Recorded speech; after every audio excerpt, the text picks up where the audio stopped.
말씀의 제목이 당신은 다시 행복할 수 있습니다. 오늘 말씀의 제목이에요. 우리가 다시 어린아이 시절로 돌아가지는 못해도 얼마든지 그때 못지않는 가슴 설레이는 그 행복 얼마든지 가능하다는 것이죠. 당신은 다시 행복할 수 있습니다. 그럼 따라해 봅시다. 나는 다시 행복할 수 있다. 오늘 이 말씀 잘 들어보면 정말 여러분의 가슴 저미는 그 행복을 누릴 수가 있을 겁니다. 우리 이민자들이 자식들을 하버드 대학에 보내고 싶어 해요. 그래 부모들이 하버드 가라 그러니까 아이들이 너무나 이제 그게 짓눌리는 거죠. 그러니까 자기들끼리 투덜거리면 그렇게 얘기한대요. 무슨 하버드야? 할바드지 이렇게 하는데 발음도 안 되면서 무슨 하버드 가라 그런 뜻이겠죠. 근데 하버드 대학에서 학생들이 가장 인기 있는 강좌가 하나 있는데 행복학이랍니다. 그 뛰어난 머리를 가진 아이들이 그들이 모두가 다 공감하고 좋아하는 강좌가 행복학 강좌라 그러죠. 여러분, 사람들은 모두가 다 행복을 원하고 행복을 위해서 살아가요. 그래서 다 행복을 추구하는 삶이죠. 아마 오늘 우리들도 잠재되어 있는 우리의 행복론이 있어요. 열심히 일을 하고 아이들이 공부를 하고 친구를 만나고 한 가지 목적이죠. 행복을 위해서. 사람은 행복을 추구하는 존재고 행복을 바라는 존재입니다. 그런데 우리는 세상에 이 행복론이 참 많아요. 누가 말하지 않아도 우리 모두의 행복론은 돈입니다. 돈을 벌면 행복할 거다. 출세하면 행복할 거다. 일생 동안 돈 따라 살거든요. 그런데 여러분은 이미 결론을 알고 있어요. 돈이 많다고 행복하지 않다는 걸 이미 알고 있어요. 우리는 주변의 사람들을 보고도 알고 또 성경을 봐도 알고 행복은 돈이 있지 않다는 걸 알고 있으면서도 불구하고 여전히 우리는 돈과 성공을 쫓아 살아요. 근데 이 물질적인 것보다 조금 더 한 차원 높은 행복론이 있더라고요. 사람이 행복하려면 이 세 가지 조건이 있으면 행복해진다. 돈, 성공 이거보다는 좀 더 한 차원 높은 행복론이에요. 첫 번째, 사람이 행복해지기 위해서는 좋은 생각을 선택해야 된다. 이런 얘기하죠. 여러분, 우리가 좋은 생각만 해도 행복한 거 틀림없죠. 좋은 생각을 선택하는 것. 두 번째, 밝은 표정을 선택하라. 얼굴이 밝다는 것은 마음이 밝다는 얘기거든요. 우리 이 얼굴과 이 마음은 연결되어 있습니다. 마음이 슬프면 얼굴이 슬픔 비칠 때요. 마음이 굳어 있으면 얼굴이 굳어 있습니다. 여러분, 의식적으로 얼굴을 펴면은 마음이 펴지거든요. 그래서 표정을 밝게 하라. 이게 두 번째입니다. 세 번째는 사랑하기를 선택하라. 여러분, 미워하면서 행복한 사람 세상에 어디 있나요? 사랑하기로 결정하면 행복할 수 있다. 이 세 가지가 다 어떤 외적인 조건이 아니고 내가 선택하는 거잖아요. 그런 의미에서는 우리는 행복할 수 있다는 것이죠. 그런데 이렇게 세상에서는 여러 가지 행복론들이 많이 있습니다. 우리가 그것을 몰라서 행복한 게 안 한 게 아니거든요. 근데 저는 오늘 이 성경에서 하나님 말씀하시는 행복론, 진정으로 세월이 가도 변함없는 진정한 행복론이 뭔지 오늘 말씀을 통해서 한번 나눠보려고 그래요. 오늘 이 본문에서 예수님이 한 마을에 들어가셨다 이렇게 나옵니다. 예수님이 한 마을에 들어가심에 그 한 마을은 요한복음에 보면은 베다니라는 마을이에요. 그 베다니 마을에 마르다, 마리아, 나사로가 사는 동네입니다. 예수님이 어느 날 이 베다니 동네에 온다는 소식을 듣고 마르다가 막 뛰어나와서 예수님을 자기 집으로 영접해요. 예수님, 우리 집에 갑시다. 예수님을 영접해서 예수님 방에 모셔놓고 마르다는 부엌에 가서 열심히 음식을 준비를 해요. 예수님을 대접하려고. 그런데 동생 마리아가 부엌에 와서 언니를 좀 도와주면 좋은데, 마리아는 예수님 곁에 앉아서 예수님 말씀을 듣고 있는 거예요. 그래서 마르다가 열심히 일하다가 짜증이 좀 난 거죠. 주님, 내 동생 마리아를 내게 좀 보내주세요. 언니 좀 도와주라 그러세요. 이렇게 말했더니 예수님의 대답이 우리가 생각하는 것과 좀 달라요. 네 동생은 좋은 편을 선택해서 아마 절대 안 갈 걸, 이렇게 말하는 거예요. 마르다 입장에서는 마리아가 얌체 중에 얌체야. 왜 저기 앉아있네 이거예요. 이것을 좀 도와줘야지. 그래서 좀 예수님께 좀 보내달라 그랬더니 예수님 대답도 그래. 마리아는 좋은 편을 선택했기 때문에 안 갈 거야. 이런 말씀하시는 거예요. 자, 우리는 이 지극히 평범한, 예수님이 오시고 손님이 왔으니까 음식을 준비하고 대접하고 음식 먹고, 지극히 평범한 이야기가 오늘 말씀의 본문에 있어요. 우리도 충분히 겪을 수 있는 이런 우리의 삶의 이야기거든요. 그런데 우리는 이런 이야기, 평범하기 그지없는 먹는 문제, 부엌에서 일하는 것, 대접하는 것, 이런 것들이 왜 여기 있냐 이거예요. 이 말씀을 통해서 주님이 우리에게 하시고 싶은 말씀이 뭘까? 우리가 한번 생각해 보자는 것이죠. 이게 특별한 이야기 같으면 우리가 상관없는 얘기일 수 있어요.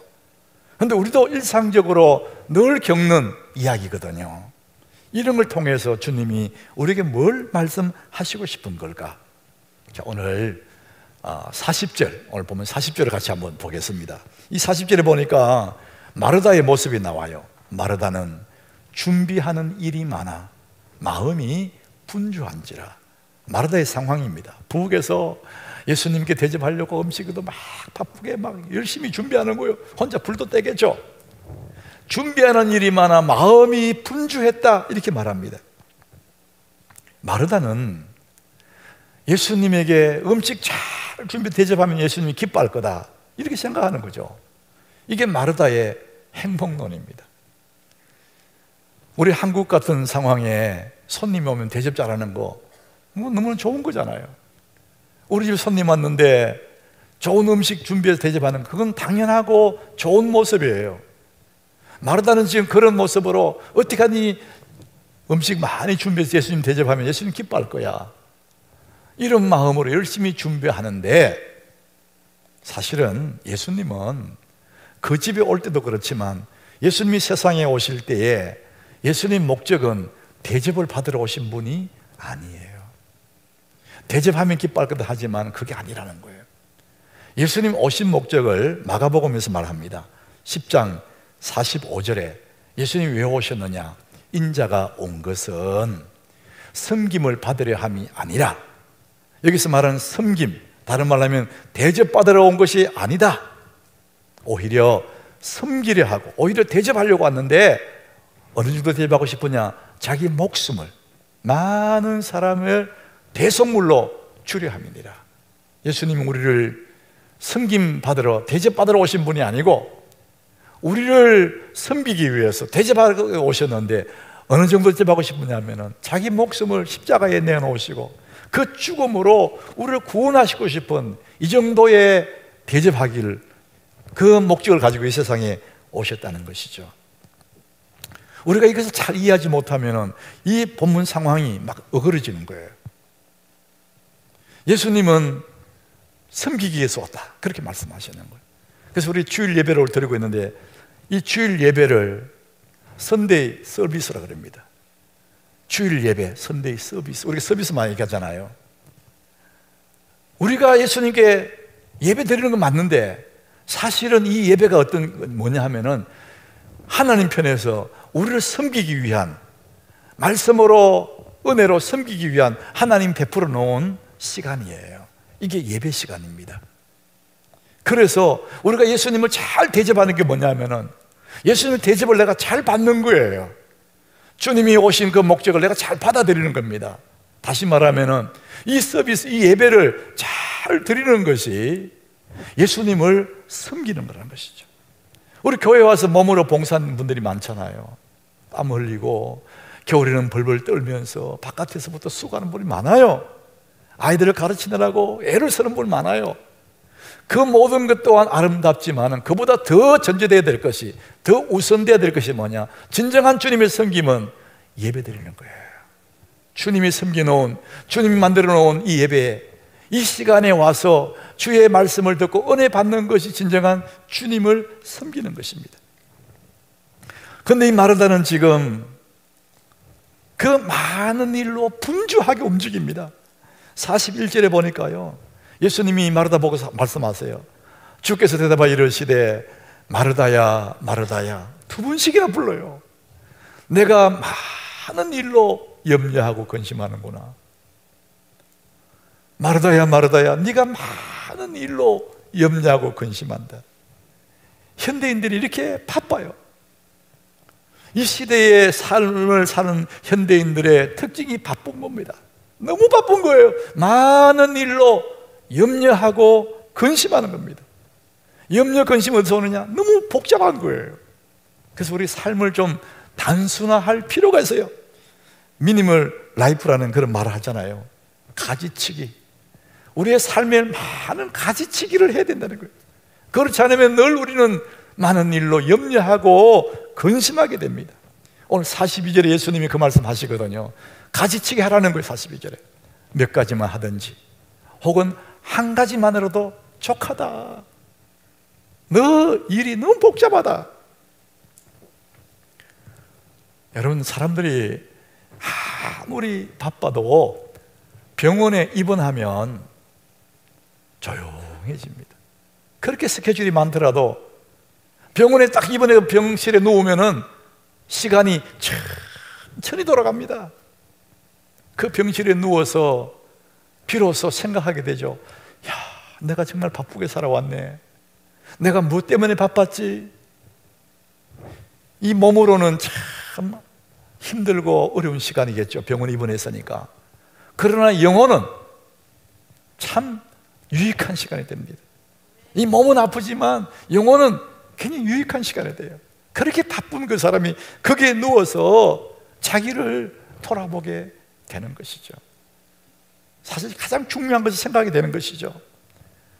여러분, 예배를 못 드릴 만큼 바쁘다면 그 사람은 인생을 잘못 살고 있는 거예요. 아무 바쁘다는 사람 많거든요. 일이 많아서 바쁘다는 거예요. 예수님이 하시는 말씀이, 혹은 한 가지라도, 몇 가지만 하든지, 한 가지만 하든지 미니멀 라이프 좀 정리하라는 거예요. 삶의 가지치기. 그래야만 우리 마음속에 여유가 생기기 시작하는 것이죠. 마르다처럼 이렇게 분주하게 살면 그의 행복으로 뭔가를 해야 된다고 생각하거든요. 그게 아니라는 거예요. 우리 지난 주일날 우리 꿈의 기본기 열정이라 그랬어요. 열정이 있어야 꿈을 꾸게도 꿈을 이루게 되는데, 꿈의 기본기는 열정인데, 열정은 어디서 나오느냐? 낮은 자세에서 나온다 그랬어요. 헝그리 정신. 오늘 39절에 보니까 이 마리아의 모습을 보게 돼요. 그에게 마리아라 하는 동생이 있는데 주의 발치에 앉아 그의 말씀을 들었대요. 오늘 성경은 그렇게 말하죠. 그의 발치에 앉았어요. 주의 발치에 앉아서 말씀을 듣고 있어요. 성경은 그렇게 기록해요. 주님과 마주 앉았다 이렇게 표현하지 않고 주의 발치에 앉아서 그의 말씀을 듣더니, 마르다는 지금 부엌에서 열심히 음식 준비하고 있거든요. 마르다의 행복론은 뭔가를 이루어서 기쁨을 찾으려고 그래요. 근데 마리아의 행복론은 주의 발치에 앉아서 그의 말씀 듣는 데서 행복을 찾아요. 이게 다른 삶의 모습입니다. 우리는 자꾸 뭘 업적을 이루면 행복할 것 생각하지만은, 여러분, 그것은 다 허구입니다. 허구. 진정한 행복론은 예수님께로부터 오는 거예요. 인생의 가장 행복은 예수님께로 오는 거기 때문에 이 마리아의 행복은 예수의 발자취에 앉아서 그의 말씀을 듣는 것입니다. 여러분, 우리가 외모를 보려면 거울 앞에 서지 않습니까? 저도 매 시간마다 거울 앞에서 넥타이 고치고 또 머리만 있으면 만지고 나와요. 그런데 우리의 내면을 보려면은 거울 앞에 서서는 볼 수가 없어요. 그래서 우리 그리스도인들은 이 성경이라는 성경의 거울 앞에 서야 내 내면이 보이는 겁니다. 여러분, 내가 신앙생활 잘하고 있는지, 내가 예배를 잘 드리고 있는지는 자기만 압니다. 아무도 모릅니다. 내가 신앙생활 잘하고 있는지, 예배를 잘 드리고 있는지 뭘 보고 알게 될까? 제가 하나 가르쳐 드리겠습니다. 하나님 말씀을 들을 때에 내 마음에 은혜가 되면, 말씀 들을 때마다 은혜가 되면 나는 신앙생활 잘하고 있는 것입니다. 그리고 나는 예배를 잘 드리고 있는 거예요. 그런데 예배 시간에 은혜가 안 돼요. 자꾸만 생각이 왔다 갔다 하고 이럽니다. 그러면은 우리 자신을 돌아봐야 됩니다. 세상에서 가장 불행한 사람은 하나님 말씀이 들리지 않는 거예요. 왜 안 들리느냐? 주의 발치에 앉지 않아서 그랬어요. 자세를 낮추지 않기 때문에 안 들리는 거예요. 하나님 은혜는 물과 같아요. 내가 낮아지고 낮아지면 낮아질수록 하나님의 은혜의 물결은 내게 다 몰려오는 겁니다. 여러분, 자세를 낮추시기를 바랍니다. 겸손하면 다 하나님 은혜가 몰려오는 것입니다. 여러분, 우리가 그 자세를 갖는다면 우리는 오늘도 주어진 상황 속에서 모든 것이 행복한 것이죠. 예수님은 이 마음의 상태를 마태복음 5장 3절에 이렇게 대답하죠. 심령이 가난한 자는 복이 있나니 천국이 그들의 것이며. 심령이 너무 가난하다. 주님이 아니면 나는 살 수 없어요. 이 가난한 심령, 그것이 복이라는 겁니다. 거기에 천국이 임한다는 거예요. 우리의 마음 자세를 낮추지 못해서, 내 자신을 태도를 낮추지 못해서 하나님 말씀이 안 들리는 거예요. 내가 낮추지 못해서 감사하지 못하는 것입니다. 우리에게 다시라는 단어가 얼마나 감사합니까? 다시 말할 수 있고 다시 찬송할 수 있어서 너무나 감사하죠. 여러분, 오늘 어려운 처지에 있는 그런 분들에게도 여러분, 하나님이 여러분에게 다시라는 은혜를 주심을 믿으시길 바랍니다. 우리 다시 할 수가 있습니다. 오늘도 우리 여전히 말할 수 있고 여전히 찬양할 수 있는 오늘, 아무 일 없는 평범한 오늘, 여러분 자세를 낮추시기 바랍니다. 그러면은 한없는 은혜가, 형언할 수 없는 하나님의 은혜가 내 가슴 속으로 몰려오는 것입니다. 이것이 진정한 하나님의 행복이에요. 심령이 가난한 자는 복이 있다잖아요. 복. 이게 진짜 복이거든요. 이게 행복이란 말이죠. 천국이 저희 것이다. 우리 오늘 본문 42절을 같이 한번 보겠습니다. 42절. 마리아는 이 좋은 편을 택하였으니, 마르다는 복잡하고 그렇게 삶을 살지만은 마리아는 이 좋은 편을 택하였으니 빼앗기지 아니하리라, 이렇게 말씀합니다. 이 좋은 편. 너는 부엌에서 열심히 뭔가를 한다고 그걸 통해서 행복을 찾지만은 마리아는 이 좋은 편, 주의 말씀을 듣는, 거기서 행복을 찾는 이 좋은 편을 택하였으니 빼앗기지 아니하리라. 여러분, 오늘 여러분들은 지금 이 분주한, 이 복잡한 세상 속에서 하나님께 예배하러 오셨습니다. 여러분, 좋은 편을 택하신 거예요. 이 좋은 편을 택하신 여러분, 빼앗기지 마시기 바랍니다. 시편 119장 165절에 이 좋은 편을 선택했던 사람의 복이 나옵니다. 주의 법을 사랑하는 자에게는 큰 평안이 있다. 하나님 말씀을 사랑하는 사람에게는 큰 평안이 있으니 그들에게는 장애물이 없으리로다. 여러분, 이 말씀을 잘 보시면은요, 아, 하나님 말씀을 사랑하는 사람은 장애물이 없는 거구나, 이렇게 오해할 수 있습니다. 그런데 여러분, 하나님 법을 사랑하는 사람은 그 마음에 한없는 평안, 은혜가 있기 때문에 내게 장애물이 와도 능히 장애물을 뛰어넘을 수 있는 힘이 내게 있습니다. 그래서 장애물이 있어도 없어도 똑같아요. 그게 장애물이 없는 거예요. 이 좋은 편을 선택했는데 왜 뺏깁니까?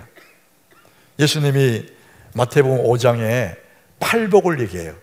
심령이 가난한 자는 복이 있나니 천국이 저희 것이다. 이 팔복을 얘기하거든요. 이것을 조금 바꾸어서 마귀의 팔복, 이런 게 있더라고요. 더글라스 파킨스라는 사람이 쓴 마귀의 팔복, 제가 몇 개 한번 소개해 보겠습니다. 피곤하고 바쁘다는 핑계로 교회에 나가지 않는 자는 복이 있나니 그들은 나의 가장 믿을 만한 일꾼이 될 것이며. 오늘 못 나온 사람 찔끔 할 수도 있어요. 목사의 흠이나 과오를 보고 트집 잡는 자는 복이 있나니 그들은 설교를 들어도 은혜를 받지 못할 것이며. 목사를 싫어하면 은혜가 안 돼요. 자기 교회면서도 나오라고 사정하야만 교회 나오는 자는 복이 있나니 교회 안에서 말씀 꾸러기가 될 것이며. 자, 한 개만 더 해보겠습니다. 남의 말 하기를 좋아하는 자는 복이 있나니 그들은 내가 가장 좋아하는 다툼과 분쟁을 일으킬 것이며. 이게 역설적인 얘기잖아요. 우리가 이 좋은 편, 하나님 편을 선택했는데 이게 뺏기지 말아라. 이게 역설적인 얘기예요. 오늘 다시 우리 42절 한번 보겠습니다. 마리아는 이 좋은 편을 택하였다. 이 좋은 편을 택하시니 뺏기지 아니하리라 그랬습니다. 근데 이 마리아를 오늘에서는 이 정도로 소개하지만은 요한복음 11장에 보면 이 마리아가 어떤 사람인지를 소개합니다. 요한복음 11장 2절. 이 마리아는 어떤 사람이냐? 향유를 죽게 붓고, 이 향유는 300데나리온 되는, 그 가치가 1년 연봉이 되는 그 향유를 깨트려서 예수의 발에 붓고 머리털로 주의 발을 닦던 자라는 겁니다. 다른 말로 하면 이 마리아는 자기 삶의 1순위, 가장 삶의 우선순위가 예수님이라는 겁니다. 여러분은 어디에서 행복을 찾고 있으십니까? 우리의 삶의 우선순위, 가장 첫 번째 우선순위, 예배가 있고 하나님이 있고 예수님이 있나? 우리 여자분들 예쁜 걸 좋아하잖아요. 예쁜 거. 저렇게 보니까 예쁜 사람이 있고 아름다운 사람이 있습니다. 여러분, 예쁘다는 것은 겉모양을 얘기하는 거예요. 근데 아름답다는 것은 내면을 얘기하는 거잖아요. 이 마리아라는 사람은 우리 겉모습은 볼 수가 없으니까 성경을 읽어보면 그의 행실이 나오잖아요. 이 마리아는 분명히 아름다운 사람이라는 것이죠. 우리 남자들은 이 신사같이 멋진 사람, 잘생긴 멋진 사람, 그런 멋진 사람이 있고 따뜻한 사람이 있어요. 멋지다는 것은 외모를 말합니다. 근데 따뜻한 것은 마음의 심령의 상태를 말하는 것이죠. 멋진 사람은 보기는 좋지만 따뜻한 사람은 모든 사람에게 행복을 주는 사람입니다. 우리 예수 믿는 사람들은 아름다운 사람이고 따뜻한 사람이에요. 예수님을 닮아가는 온유하고 겸손한 예수님 마음을 모시고 있기 때문에 우리 모두는 다, 그리스도인들은 모두가 다 따뜻한 사람, 아름다운 사람들입니다. 우리의 최고의 우선순위는 예수님이고 예수님을 닮아가는 만큼 나는 행복하고 예수님을 닮아가는 만큼 인생은 깊어지는, 여러분, 이 복을 누리시기를 축복합니다. 우리 그리스도인들은 그런 사람이에요. 겉으로 보기는 아무것도 아닌 것 같은데 그 속은 정말 아름답고 주님 닮아가는 사람이고 향기 나는 사람이라는 것이죠. 고린도후서 6장 10절에 예수 믿는 사람의 모습을 이렇게 기록합니다. 우리 같이 읽어보겠습니다. 근심하는 자 같으나 항상 기뻐하고 가난한 자 같으나 많은 사람을 부유하게 하고 아무것도 없는 자 같으나 모든 것을 가진 자로다. 우리가 비록 예쁘고 멋진 사람은 아니라 할지라도 겉으로 보기에는 근심하는 것 같지만은 실제로 우리 내면은 항상 기쁨이 있고, 겉으로는 가난한 사람 같지만은 사실은 우리 내면에 너무나 부유하고 아무것도 없는 자 같지만은 사실은 모든 것을 가진 그 예수님을 우리 마음에 품고 있는 사람들이잖아요. 여러분, 이 놀라운 그 행복, 세상이 알 수 없는 그 행복, 이것이 그리스도인들의 모습입니다. 우리 하나님께 성도들, 세상이 자꾸만 달라져 가도 우리는 예수 안에서 진정한 우리의 삶의 우선순위 예수님이 되고 그 주님 주시는 기쁨 속에 날이 갈수록 새록새록 우리 가슴 저미는 행복을 누리며 살아가는 여러분 되시기를 주의 이름으로 축복합니다.